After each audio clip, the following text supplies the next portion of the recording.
So my name is Sheldon Clark. I'm an African American, and my current job description is principal and co-founder of Define Design Group, and the marketing director as well. I love architecture because it gives me the opportunity to never stop learning. I get to learn something new nearly every day, and continue to stretch out my artistic side and my more scientific engineering side as well.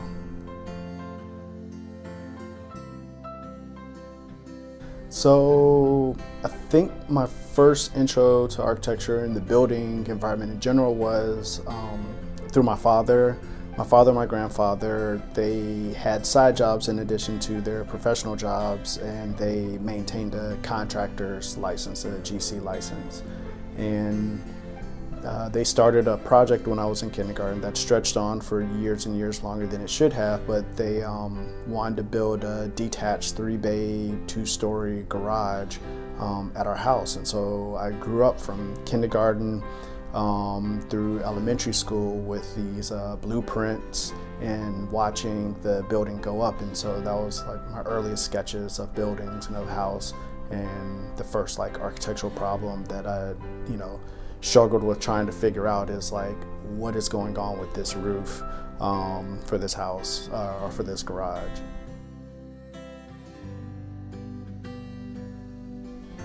So I think I was really fortunate and really blessed with the connections that my family had, particularly through my mentor, my first mentor.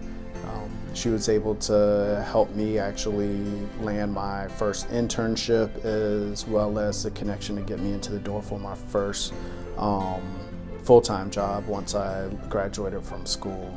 And I think it's really been those connections, family connections, that have really helped ease the way in for me into the field. And a lot of people just don't have, a lot of those kind of oh, family friend is an architect, so here, they have a job for you automatically.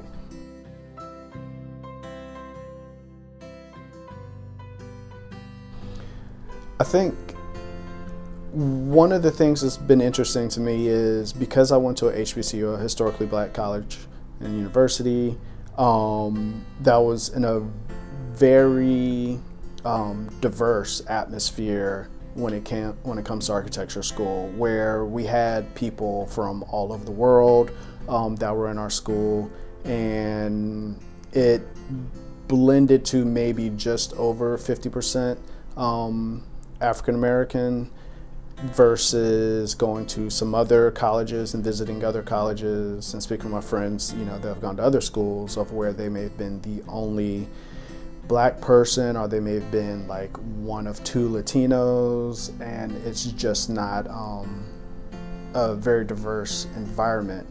But for me, the thing I noticed coming out of that is there were less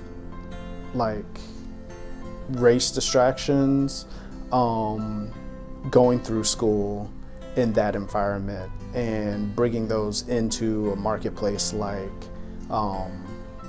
bringing those experiences into a marketplace like Washington, D.C., which is also a very diverse environment versus other cities and even other large metropolitan areas when it comes to race, and not just African Americans, but large Filipino populations in architecture, Indian populations in architecture, Latinos from across the Caribbean and South and Central America.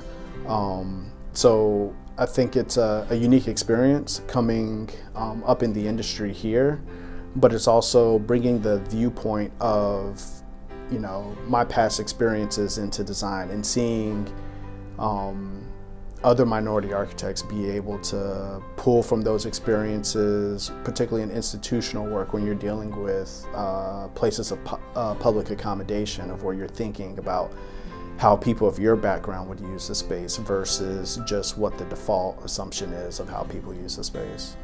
And just one of the things I wanted to add to that, coming through an HBCU and going through that environment versus one of my friends that did interior school at Corcoran, where she was the only African American in the school, and may have been like one of very, very few minorities in general at that school and at that program. Had a professor who told her point blank that, there aren't any other, black interior designers, or there aren't any black architects, and you don't, it's like essentially telling her is like that she doesn't belong. But also in that environment that she was pushed always on her perspective and pushing for her unique perspective, because that's what they saw when they saw her, was that, okay, you're a minority and we want you to pull from that experience specifically. Coming up in a more diverse atmosphere in architecture, only ever thought about design as from my own perspective, without trying to think of like a larger representation, because everybody in the class was already part of, the larger world or that larger representation. And so being in that environment at HBCU, you never had to represent for the whole culture or a whole class or whole identity. And you get to, be yourself and focus in on your own design and your own aesthetics. Whereas, and it came out as a positive actually for her, looking at her work as she was coming out of school, in some of her early practice, is that she did have a unique view that spoke to a larger part of not just the, herself and her community, but the larger diaspora. And I think that that is a side effect, not so much sure if it was an intended side effect, but I think it was a positive side effect through her journey. So whether you're going through it, the experience where you're the only person you see in the room like yourself, or whether you're in a really diverse setting where you see yourself represented on your left and your right, that there's opportunity for beautiful growth and beautiful ideas to come from that.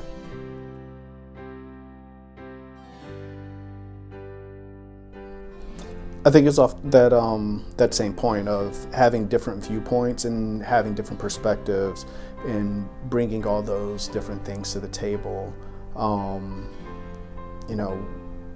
We're all bringing our past experiences subconsciously to everything that we design, everything that we do.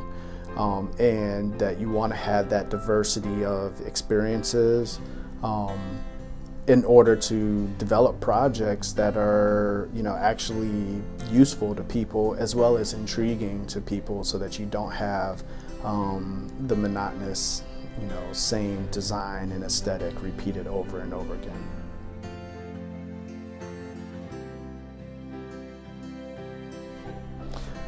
I think whenever you see someone doing something, it lets you know that that looks like you or is different from the default. It lets you, believe and hope that that's something that you can do. And sometimes it's not seeing, that it can just kind of like enrage and empower you to be like, I'm gonna be the one that does that. And then in other instances, it just lets you know that there's an option.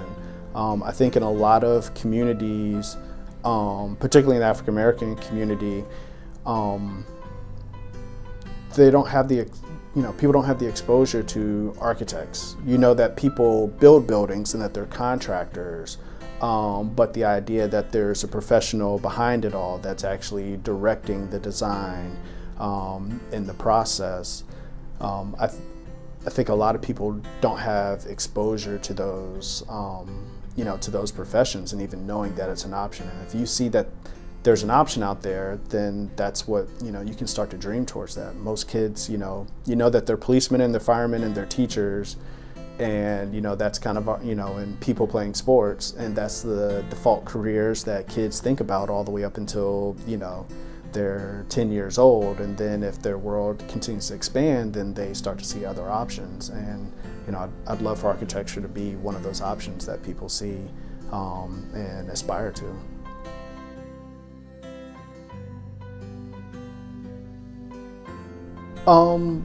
Yeah, definitely on the exposure side, in terms of, not seeing that representation out there and not even knowing that it's a possibility. But I think on the education side, particularly when it comes to female architects, that it feels like there's more and more in school, but there's more of a societal problem, a workplace cultural problem of why aren't more people staying in the field in itself.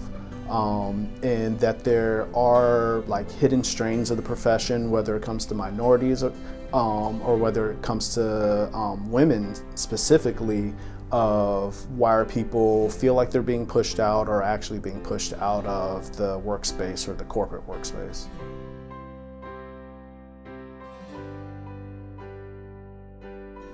I think one of the foundations for our industry and this field and profession is exposure.